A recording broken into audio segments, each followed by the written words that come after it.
Today we should look at the bird flu that is rapidly spreading in India. With the novel coronavirus still rampant, fear of a new virus which causes bird flu has spread in India. Several states have reported deaths of birds, but most of them were non-domesticated. The bird flu has been confirmed in Kerala, Rajasthan, Madhya Pradesh, Haryana, and Himachal Pradesh, and high alert has been made in Maharashtra.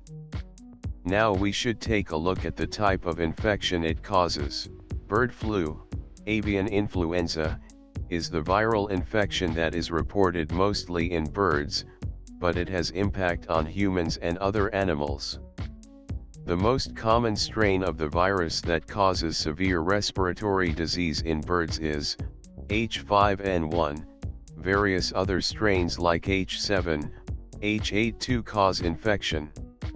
Samples from Rajasthan, Madhya Pradesh, and Kerala have tested positive for the H5N8, while samples from Himachal Pradesh have shown the presence of a H5N1. Let us now see the possibility of human transmission of this virus. The H5N1 virus can jump species and infect humans from the infected bird. The high mortality rate in humans, almost 60%, is the main cause of concern about the spread of bird flu.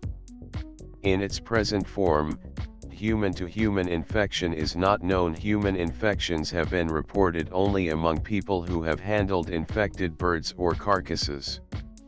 Is eating poultry safe now? The virus dies immediately if exposed to temperatures over 70 degrees Celsius.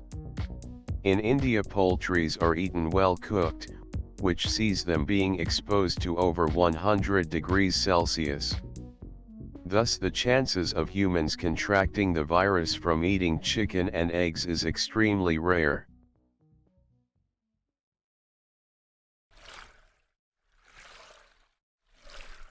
Please like, share and subscribe to our channel.